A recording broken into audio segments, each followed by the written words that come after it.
wabarakatuh. Alhamdulillahirabbil alamin wa bihi nasta'inu ala umuri dunya waddin wassalatu wassalamu ala asrofil anbiya'i wal mursalin wa ala alihi wa sahbihi ajmain amma ba'du. Yang saya hormati Bapak Nurholis selaku Kepala SDN Bojong 3, yang saya hormati juga Bapak dan Ibu guru beserta staf. Saya berterima kasih sebelumnya karena pada hari ini Bapak dan Ibu sudah berkenan untuk meluangkan waktunya untuk saya itu melakukan diseminasi budaya positif seperti itu.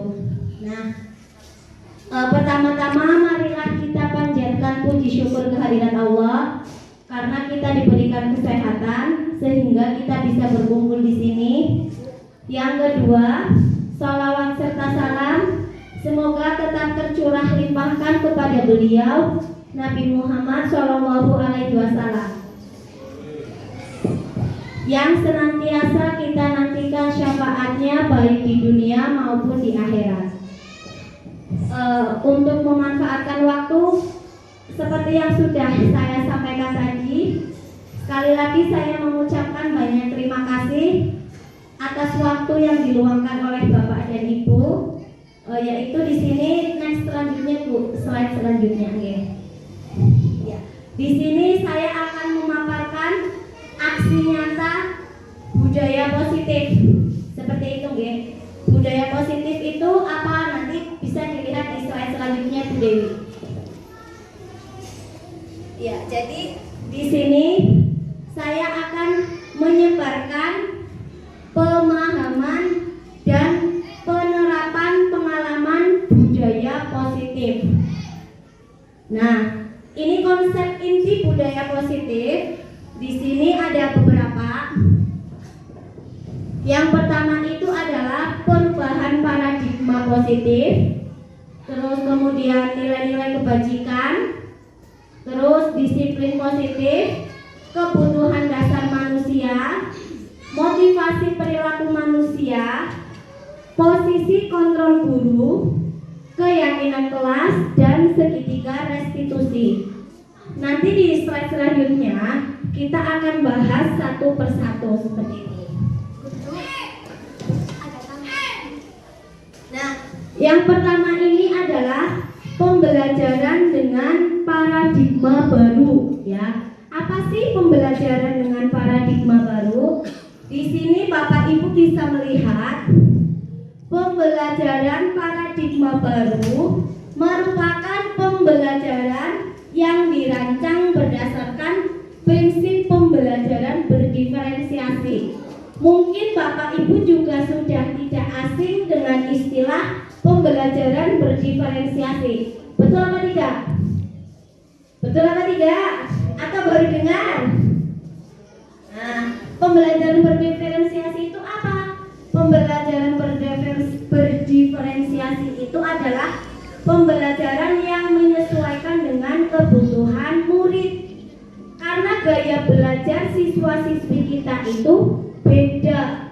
Ada yang kinestetik, ada yang audio, ada yang audiovisual. Nah, kenapa sekarang pembelajaran berdiferensiasi? Ini karena biar peserta didik belajar sesuai dengan kebutuhannya berdasarkan tahap perkembangan sesuai teori psikologi modern untuk mewujudkan profil pelajar Pancasila. Oke, selanjutnya coba Bu. Nah, kemudian ini di slide selanjutnya ada miskonsepsi tentang teori kontrol. Nah, ilusi guru mengontrol murid. Nah, di sini itu kadang kita itu kan mengontrol murid kita ya.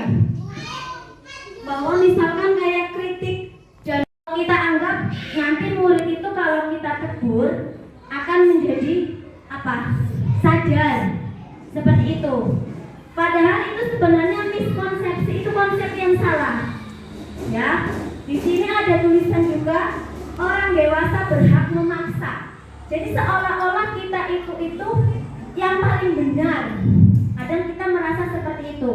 Perasaannya kita punya anak, terus kalau anak kita salah atau murid kita salah, kita tegur, nanti mereka jadi berubah. Padahal tidak seperti itu, ya. Karena apa? Anak itu kan punya kodratnya sendiri-sendiri, ya. Walaupun mereka anak-anak, mereka juga punya perasaan, ya. Terkadang justru dengan kita terlalu mengontrol, itu akan membuat anak menjadi lebih brutal. Ibaratnya itu luwih bangkang. Nah, jadi nanti kita bersama-sama coba untuk mengubah konsepsi yang salah tersebut.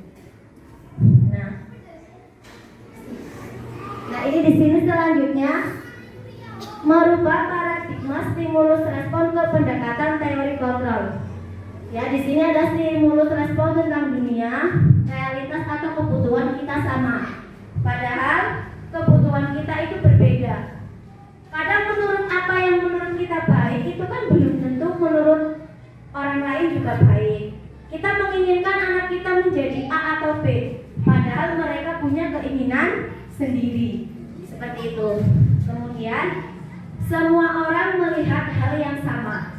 Nah, padahal kalau teori kontrol tentang dunia itu setiap orang memiliki gambaran yang berbeda. Setiap kita memiliki perspektif terhadap sesuatu itu beda-beda. Kayak mungkin penilaian kita, ya, Budita, Buju menilai saya itu mungkin juga beda. Kan seperti itu. Jangan dianggap sama. Nah, kemudian kita mencoba mengubah orang agar berpandangan sama dengan kita. Nah, yang seharusnya kita berusaha memahami pandangan orang lain tentang dunia. Jadi aja amak-amaknya kudu pada kita harus bisa menghargai perbedaan. Seperti itu. Nah, perilaku buruk dilihat sebagai suatu kesalahan. Nah, padahal semua perilaku itu pasti memiliki tujuan. Sekalipun perilaku itu buruk. Nah, orang lain bisa mengontrol saya. Nah, kalau kontrol dunianya hanya Anda yang bisa mengontrol diri Anda. Seperti itu. Selanjutnya mohon Bu Dewi. Nah, di sini ada disiplin positif. Disiplin itu apa, Bapak Ibu? Disiplin itu apa? Kita sering bolak-balik ngomong disiplin. Ya, jadi disiplin itu kalau di sini itu berasal dari kata disiplina yang artinya belajar. Disiplin mengacu pada disiplin diri yang memiliki tanggung jawab terhadap apa yang dilakukannya berdasarkan nilai-nilai yang dia ini. Nah, kalau disiplin positif itu apa? Berarti cara penerapan disiplin yang bertujuan menumbuhkan kesadaran serta memberdayakan peserta didik tanpa imbalan penghargaan, reward, ancaman atau hukuman. Ya, kita itu kepengen murid kita berperilaku disiplin kan seperti itu, nggih. Tapi disiplinnya itu benar-benar murni dari intrinsik anaknya sendiri.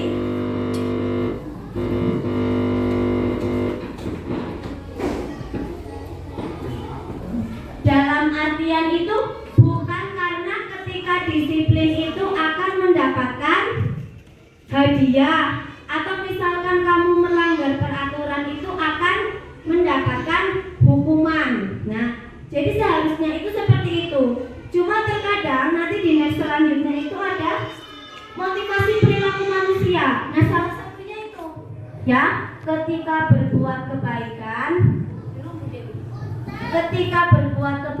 itu karena pengen bisa jadi mendapatkan imbalan atau apa menghindari hukuman seperti itu. Nah, dan ada juga yang perbuatannya itu didasari atas nilai-nilai kebaikan yang mereka percaya dan untuk menghargai diri mereka sendiri. Nah, ini di paling bawah sebagai pendidik tujuan kita adalah menciptakan peserta didik yang memiliki disiplin diri sehingga mereka berperilaku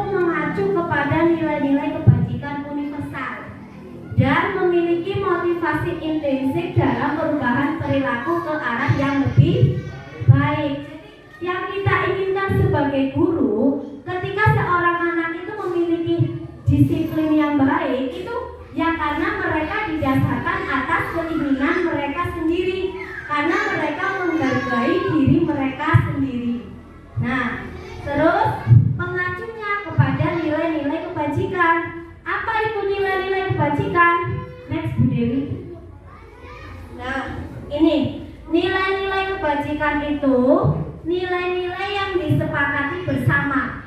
Jadi kalau misalkan di Indonesia itu baik, nilai tersebut itu baik, di luar negeri, di daerah manapun itu juga baik. Seperti itu. Ini gak memandang dari suku, agama, ras atau apapun latar belakangnya. Kayak contohnya, kita menghargai dan menghormati orang lain. Itu kan nilai kebajikan, ya apa tidak? Nah, itu nilai kebajikan. Itu kan tidak hanya diterapkan di Indonesia, tapi di luar negeri pun seperti itu, ya apa tidak? Nah, itu yang disebut dengan nilai-nilai kebajikan. Ya, ini contoh nilai kebajikan yang diterapkan di institusi atau organisasi. Misalkan kayak kita sekarang, profil pelajar Pancasila. Nah, itu kan sekarang dimensinya apa saja? Apa saja itu silakan dibaca Bapak Ibu. Beriman dan bertakwa. Lagunya gimana Bu Husnul? Belajar Pancasila, beriman dan bertakwa pada Tuhan yang esa dan beralat mulia, berkebinekaan bergotong royong mandiri, kreatif dan bernalar kritis. Ya, ini termasuk nilai-nilai kebajikan yang sudah disepakati seperti itu. Dan saya rasa walaupun di negara lain mungkin tidak dimensi seperti ini, tapi yang namanya beriman dan bertakwa itu menjadi nilai-nilai kebajikan yang diakui secara global. Seperti itu. Next, Bu Dewi. Nah, ini selanjutnya kebutuhan dasar manusia. Nah, apa sih yang disebut dengan kebutuhan dasar manusia? Kebutuhan dasar manusia itu segala sesuatu yang dibutuhkan oleh manusia. Contohnya apa? Kebutuhan dasar kita sebagai manusia itu apa? Yang paling utama. Berarti sandang, pangan, papan. Itu yang paling utama, itu yang kebutuhan. Kebutuhan itu harus dicukupi. Nggih kebutuhan? Iya, kalau kita tidak dicukupi kebutuhan, ya bisa saja kita koit nggih Bapak Ibu, meninggal nggih. Lah ya orang mangan mati yo. Ya apa tidak? Lah nggak tidur juga bisa mati. Kan seperti itu. Lah, tapi di sini kebutuhan dasar manusia itu meliputi 5 hal. Tapi Bu. Nah, kalau menurut Dr. William Glasser, kebutuhan dasar manusia itu ada 5. Yang pertama itu penguasaan, ya. Jadi kadang kita itu pengen berkuasa, itu juga termasuk kebutuhan. Cuma berkuasanya kita itu ya harus sesuai dengan kemampuan kita, ya kan? Gak mungkin orang kayak kita penguasaannya pengen jadi presiden, ya mungkin saja sih, cuma kan angel seperti itu. Lah terus kebutuhannya apa lagi? Kasih sayang dan rasa diterima, ya. Kita butuh nggak kasih sayang? Butuh ya, butuh sekali yang namanya kasih sayang, rasa diterima juga, ya. Kita berinteraksi dengan orang lain. Kalau kita dicueki, pasti kita sakit, ya. Kasih sayang juga penting, ya, karena kita manusia, ya. Jangankan manusia, orang hewan aja kadang ya. Kalau kita melihat video-video itu kan bisa saling menyayangi sama anaknya yang kayak kucing gitu loh. Kucing misalkan anaknya habis lahiran itu kan dipindah kemana. Itu kan sebenarnya juga wujud kasih sayang. Nah terus ini bertahan hidup, ya. kita pasti pengen bertahan hidup. Tadi bertahan hidup itu ya itu dengan sandang, pangan, papan yang tercukupi. Nah terus kesenangan, butuh nggak kesenangan Bapak Ibu? Butuh. Kita butuh hiburan, healing kalau kata Bu Dewi ya, biar tidak stres ya. Kita butuh kesenangan. Hanya saja yaitu tadi kesenangannya kita itu harus disesuaikan karena namanya kebutuhan bukan keinginan. Kalau keinginan itu pirang-pirang ya, keinginan itu tidak harus dipenuhi karena kalau dipenuhi bisa saja membuat kita sengsara. Mungkin apa betul? Ya saya sekedar sharing nih Bapak Ibu. Terus kebebasan, terkadang kita juga butuh kebebasan melakukan apa yang kita inginkan, seperti itu. Yang penting tidak di luar batas.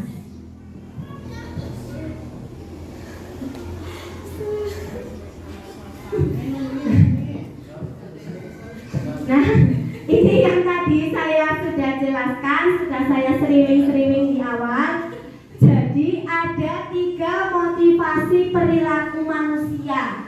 Lah motivasi itu apa sih? Dorongan, oke. Jadi kita itu berbuat sesuatu itu ada 3 motivasinya ternyata. Nah yang pertama ini untuk menghindari ketidaknyamanan atau hukuman. Contohnya Bapak Ibu waktu zamannya COVID, kalau keluar rumah itu harus pakai masker. Lah sebenarnya nyaman nggak pakai masker? Enggak, tapi karena wis aturannya jadi kudu dilaksanakan ya. Padahal kan orang nyaman daripada nyong diden orang oli metu, orang oli maring bang, orang oli shopping ning mall ke Mbak Dita ya. Kan seperti itu nggih. Kemudian lagi misalkan Bapak Ibu ketika keluar rumah ya harus, misalnya mau pergi ada harus bawa SIM, kalau pakai kendaraan pakai helm ya. Itu kan juga sebenarnya untuk menghindari hukuman juga. Barangkali anak polisi ya pokoknya ditilang kepimen malah jadi rumah itu kan seperti itu. Nah terus ini untuk mendapatkan imbalan atau penghargaan dari orang lain, misalnya ya termasuk saat kita bekerja itu kan tujuannya biar dapat gaji atau dapat honor. Nah berarti itu apa ya, motivasinya kita itu melakukan itu ya karena ingin mendapatkan imbalan atau penghargaan. Atau misalkan ketika menolong orang barangkali tidak ikhlas, banyak diarani superhero seperti itu ya bisa. Nah terus yang ketiga untuk menjadi orang yang mereka inginkan dan menghargai diri sendiri dengan nilai-nilai yang mereka percaya. Nah ini seharusnya yang menjadi motivasi kita saat kita melakukan sesuatu. Contohnya tadi, kalau misalkan yang pertama saya contohkan pakai masker waktu zaman COVID agar boleh belanja di mall, misalkan seperti itu. Nah padahal seharusnya itu motivasinya yang ketiga aja, karena menghargai diri sendiri, menjaga keselamatan. Nah terus memakai helm juga, memakai helm itu juga untuk menjaga keselamatan. Jadi seharusnya motivasi perilaku manusia itu didasari sama yang ketiga itu ya, menjadi orang yang mereka inginkan dan menghargai diri sendiri ya. Seperti tadi di awal saya sebutkan, ketika anak berangkat tepat waktu ya, itu karena mereka menghargai diri mereka sendiri ya. Kita juga misalnya kita rajin datang ke sekolah tepat waktu, yaitu karena kita menghargai diri kita sendiri, karena itu termasuk budaya positif seperti itu ya. Terus ini selanjutnya ada konsep disiplin. Nah, ternyata ini kalau hukum anak mungkin jelas nih Bapak Ibu. Ketika kita menghukum anak, hukuman itu kan menyakitkan, menyakitkan, tidak nyaman, membuat murid merasa takut, ya kan?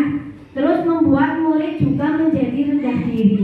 Tapi ternyata penghargaan pun itu apa?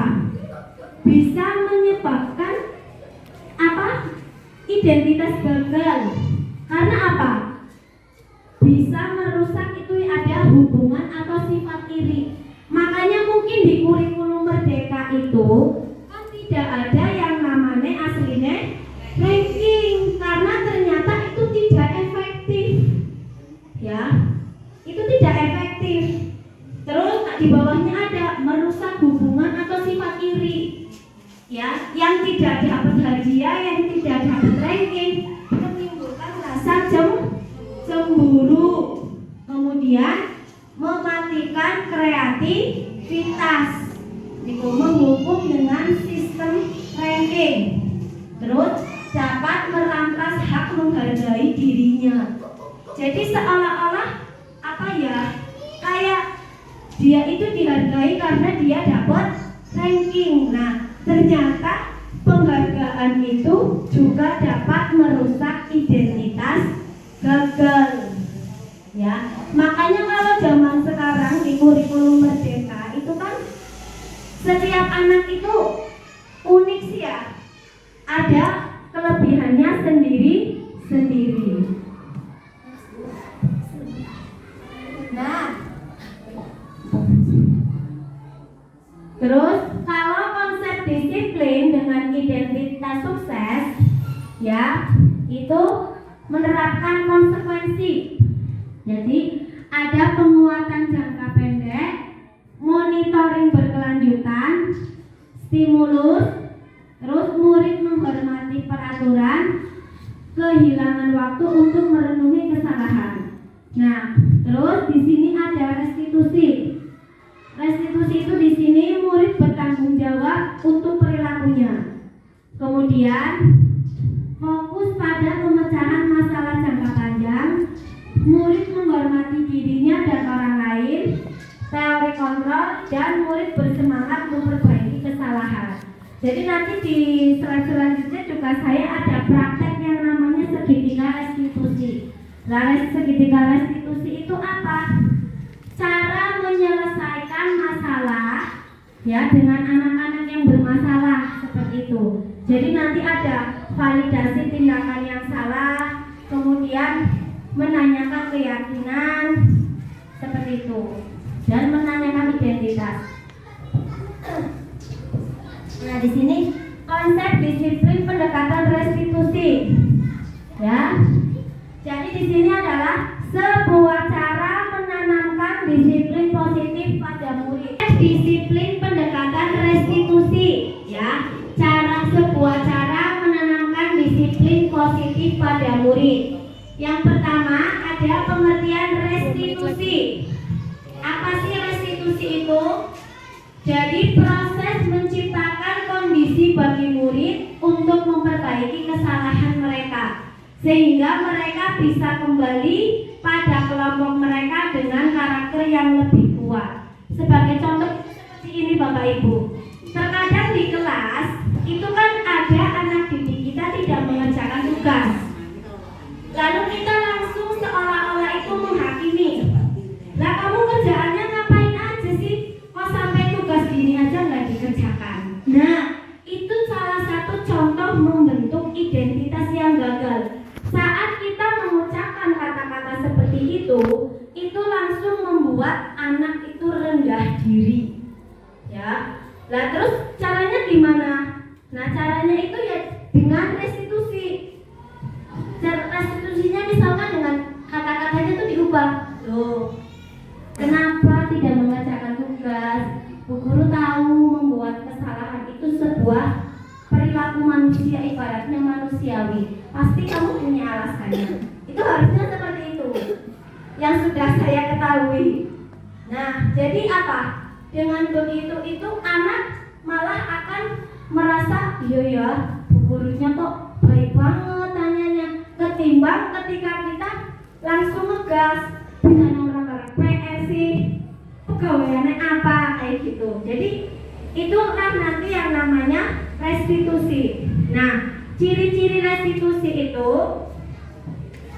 yang pertama bukan untuk menebus kesalahan, namun untuk belajar dari kesalahan.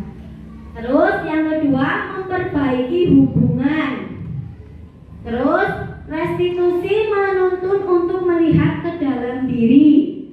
Terus restitusi mencari kebutuhan dasar yang mendasari tindakan. Ditanya, kamu nggak ngarah PR?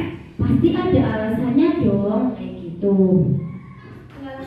Kalau tadi kan ditanya orang ngarah PR sih kayak kita udah menjustis kalau dia itu bener-bener salah. Ya karena memang tetap salah. Jadi biar ketika kalau di restitusi itu biar ketika salah anak itu tahu dengan sendirinya kalau yang dilakukan itu salah, seperti itu.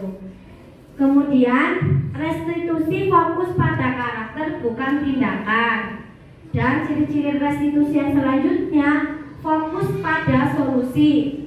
Terus yang terakhir mengembalikan murid yang berbuat salah pada kelompoknya.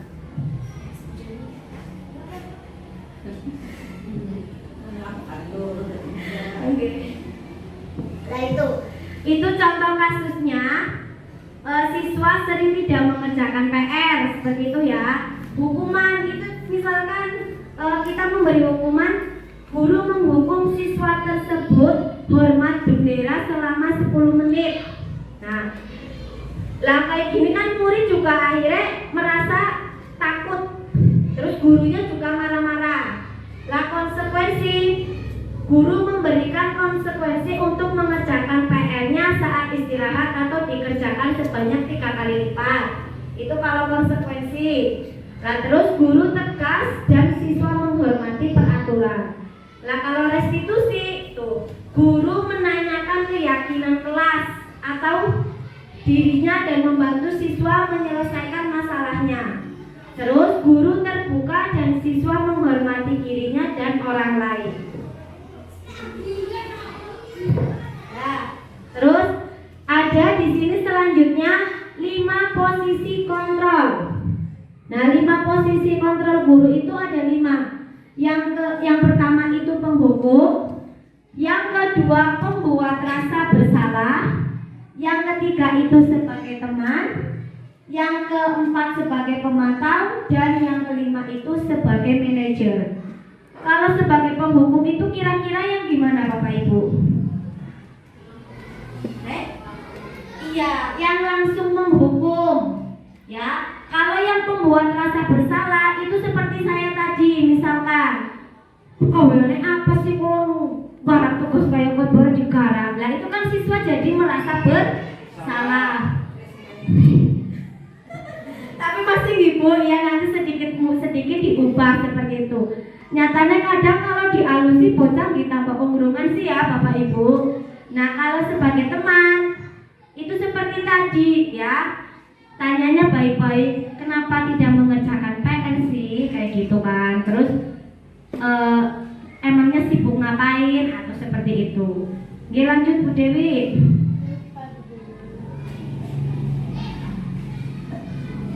Nah, contoh penerapan 5 posisi kontrol. Ini kasusnya misalkan siswa tidak memakai atribut lengkap saat upacara.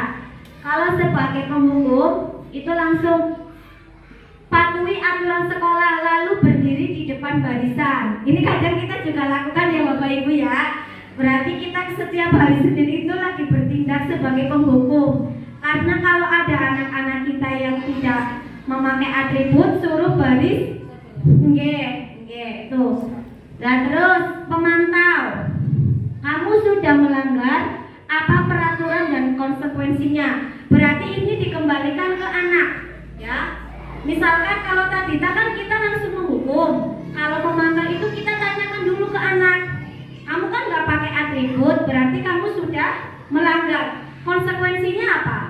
Berdiri di samping kanan Bu. Nah, berarti kan anak tadi sadar. Nah, kalau sebagai teman, ayolah yang tertib, buat Bu Guru bangga. Kali ini tidak apa-apa, kamu salah. Nah, itu kalau sebagai teman. Nah, terus kalau pembuat rasa bersalah, berapa kali Bu Guru harus memberitahu kamu?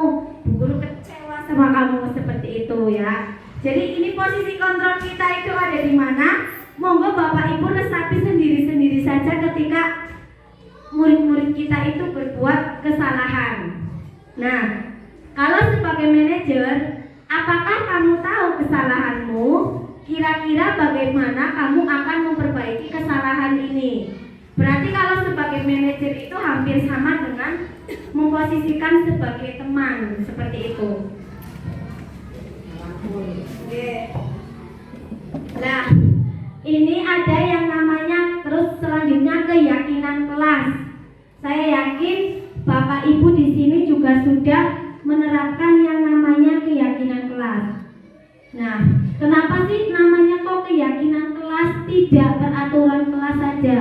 Barangkali ada yang mau berpendapat? Ada yang mau berpendapat? Kenapa namanya kesepakatan kelas biasanya atau keyakinan kelas, tidak peraturan kelas saja?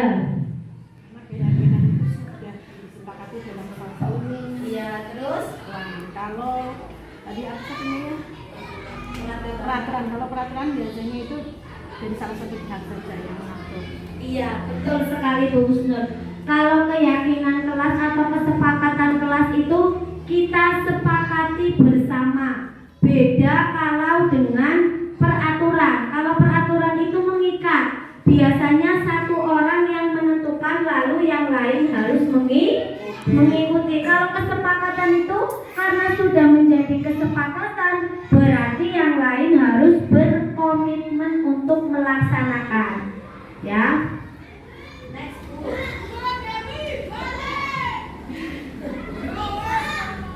Terus bagaimana pembentukan keyakinan kelas? Nah, ini di sini ada keterangannya, lebih abstrak daripada peraturan. Terus berupa pernyataan universal. Jadi kebajikan itu atau kata-katanya itu diakui secara luas. Terus dibuat dalam bentuk positif. Ya. Kemudian sedikit saja biar mudah diingat, dapat diterapkan di kelas. Terus bersedia meninjau kembali keyakinan kelas dari waktu ke waktu. Dan yang paling penting adalah semua warga kelas itu berkontribusi dalam membuat keyakinan kelas. Yang harus diingat, keyakinan kelas atau kesepakatan kelas itu harus menggunakan kalimat positif. Kalau misalkan dulu kita membuat peraturan, jangan membuang sampah sembarangan. Kalau dirubah ke kesepakatan kelas, kira-kira apa jadinya kalimatnya?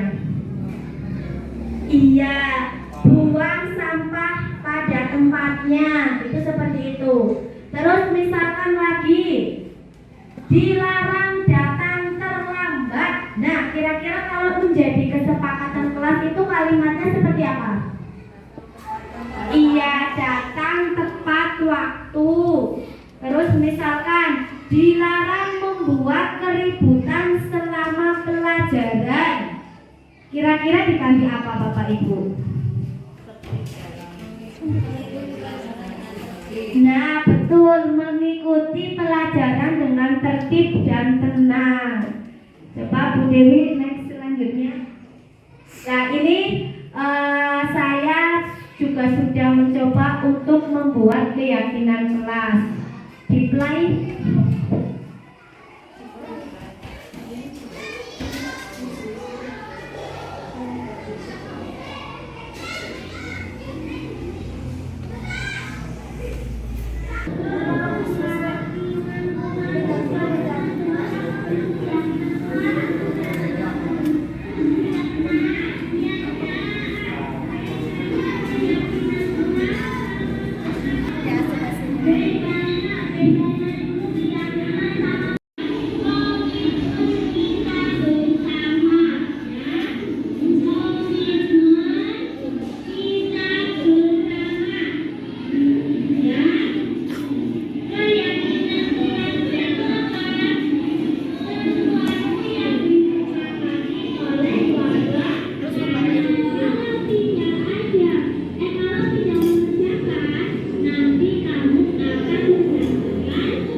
Jangan ketinggian ya.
tentang segitiga restitusi. Jadi tahapan segitiga restitusi ini itu ada 3. Yang pertama adalah menstabilkan identitas, kedua validasi tindakan yang salah, dan yang ketiga adalah menanyakan keyakinan. Nah, menstabilkan identitas itu gimana maksudnya? Ini kita semua akan melakukan hal terbaik yang bisa kita lakukan. Jadi ketika seorang anak berbuat salah, itu kita stabilkan dulu identitas mereka. Nah, misalkan dengan, ya saya tahu setiap orang itu pasti pernah berbuat kesalahan. Nah, kemudian validasi tindakan yang salah, itu yang seperti apa? Nah, tapi kamu itu ketika berbuat salah pasti ada alasannya kan? Nah, seperti itu. Kemudian menanyakan keyakinan. Nah, terus kita tanyakan, berarti kalau kamu berbuat kesalahan itu apa sih keyakinan atau keyakinan kelas yang sudah kamu langgar? Seperti itu.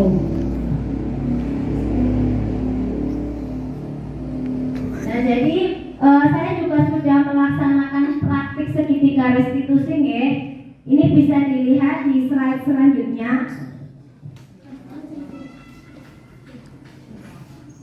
Nah, ini contoh kasusnya di penerapan segitiga restitusi. Ya, yang pertama itu ada Zahra tidak terima pekerjaannya selalu dicontek oleh Aldrin.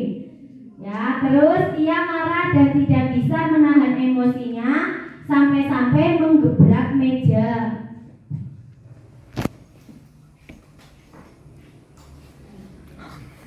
Ini ilustrasinya.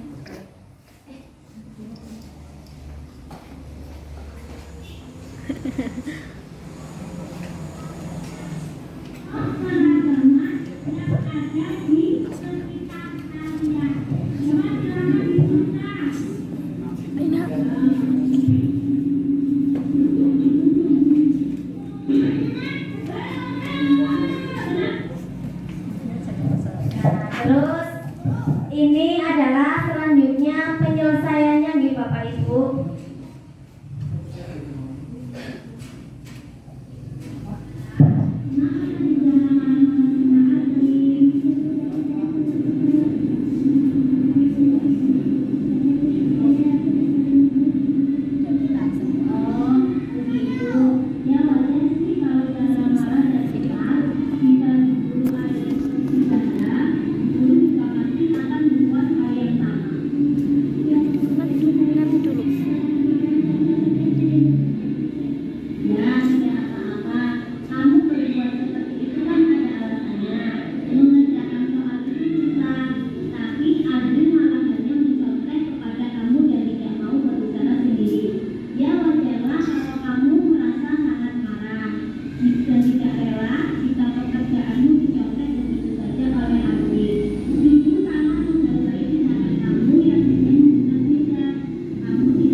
Itu tadi slide per slide sudah selesai semua Bapak Ibu.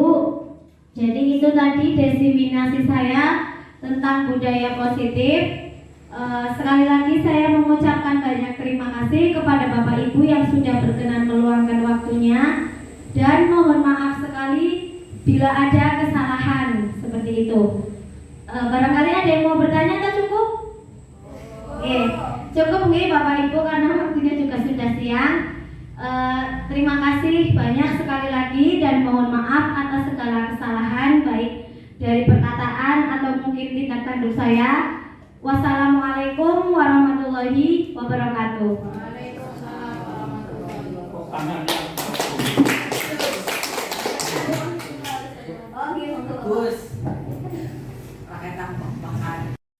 Isinya semacam diskriminasi atau pengimpasan kepada guru kelas yang lain.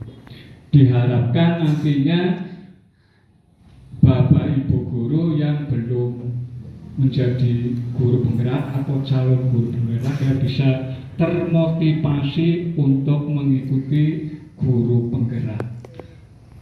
Jadi memang dalam kaitannya termasuk semacam aksi nyata.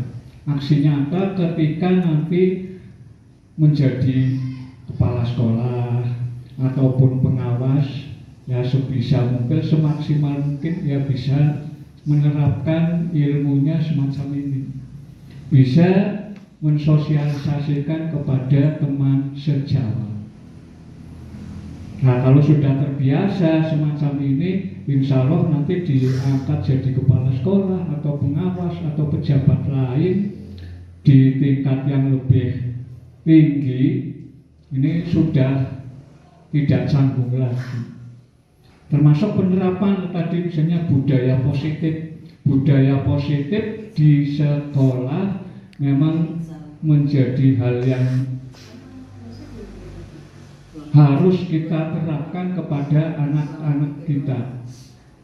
Bagaimana mungkin sekolah akan maju tanpa adanya budaya positif diterapkan di kelas-kelas masing-masing. Di semua berkontribusi. Ketika sekolah ingin maju, ya semuanya harus menerapkan budaya positif. Semacam tadi ada keyakinan kelas. Ini keyakinan kelas bukan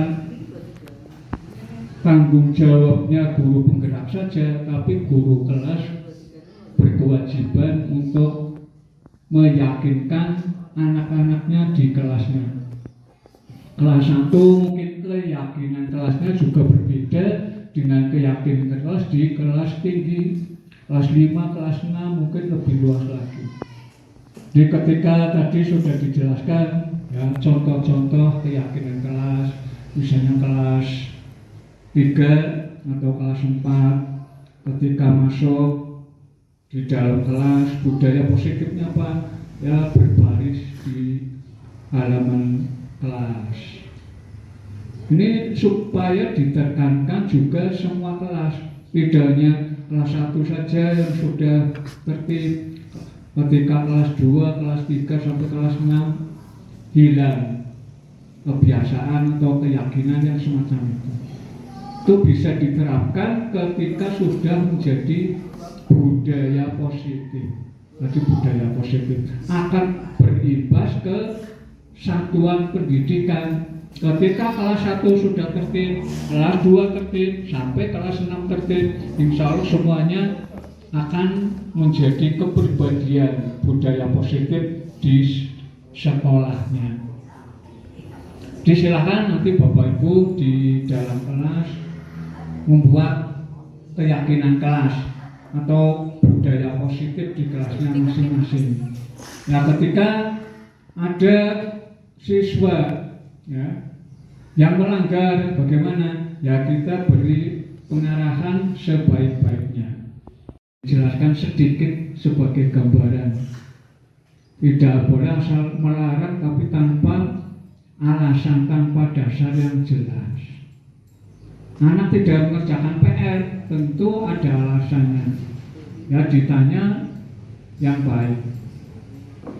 Yang akibatnya kalau ditanya serba salah, anak akan menjadi apa? Rendah diri kan tadi. Malah minder istilahnya, grogi, wedi pan ketemu karo Pak Gurune mlebu wedi. Bukan ditakoni. orang garap PR. Nah ini yang seringkali kita lihat ketika anak tidak mengerjakan PR, ada kalanya apa? Takut dimarahi Pak Guru, justru pas pelajaran itu akhirnya apa? Tidak masuk sekolah. Wedi sih mau takoni PR-nya durung digarap. Bukan jadwal ini pelajaran agama. Agama ini pelajaran ini durung dikerjakan, mesti ditakut-takutan. Nah, anak akan takut. Apalagi anak-anak sekolah yang sudah besar saja, SMP, SMA, itu suatu pengalaman juga. Anggar garap PR, tugas orang digarap, akhirnya apa? Minggat, apa orang mantap, itu sudah jadi apa ya? Perasaan semua orang itu seperti itu kadang. Nah, ini karena tidak bisa mengarahkan. Nah ini tadi sudah budaya positif sudah dijelaskan, ya sedikit pengalaman buat Bapak Ibu Guru kelas yang lain, silakan nanti bisa diterapkan ya yang sekiranya bisa diterapkan di kelasnya masing-masing, ya silakan diterapkan juga. Ini merupakan suatu contoh karakter, ya sebab karakter siswa di kelas itu tadi juga disampaikan karakteristik siswa itu berbeda-beda, makanya perlu adanya penjelasan dalam apa diferensiasi. Ini juga diseminasi pengimbasan, menjelaskan kepada Bapak Ibu ini juga merupakan pengimbasan kepada Bapak Ibu Guru yang belum mengikuti kegiatan calon guru penggerak.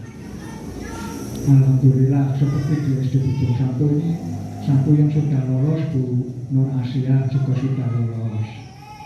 Nah ini di SD Bujung 3 kebetulan Bu Wiwin. Ini contoh pada teman-teman yang lain yang belum mengikuti atau mendaftar calon guru penggerak, silakan nanti bisa mengikuti jejak Bu Wiwit yang sudah memasuki ataupun dalam proses ini. Waktunya juga tidak hanya pada hari ini sampai akhir Desember ini, 6 bulan. Waktu pelaksanaan itu 6 bulan terus digeladi untuk kegiatan-kegiatan. Memang kalau dipikir-pikir kalau mengikuti kegiatan guru penggerak itu melelahkan waktunya, buat tugas-tugas yang kalau lewat pendidikan itu barangkali 1 tahun 2 tahun, tapi ini digeladi betul-betul dalam waktu 6 bulan berjalan. Nah nanti bisa bertanya kepada Bu Wiwit yang sudah melaksanakan, berarti dimulai dari awal Juli, Agustus, ini 2 bulan berjalan, nanti sampai bulan Desember insya Allah bisa berjalan langsung, lancar, tanpa kendala apapun. Ini juga berkat dukungan teman-teman, kolaborasi dengan Bapak Ibu semua, saling mendukung, misalnya bersama-sama mendukung kegiatan guru penggerak dari Bu Wiwit. Itu saja yang bisa kami sampaikan dari hasil kesimpulan penjelasan tentang budaya positif sekolah yang sudah disampaikan pada hari ini, dan kami mengucapkan terima kasih yang sedalam-dalamnya kepada Bu Wiwit dan Bapak Ibu semua yang sudah berkenan mengikuti diseminasi calon guru penggerak di ruang kelas 1 ini. Semoga sampai akhir bisa berjalan dengan lancar. Amin Allahumma amin. Akhirul kalam wabillahi taufiq wal hidayah. Wassalamualaikum warahmatullahi wabarakatuh. Waalaikumsalam warahmatullahi wabarakatuh.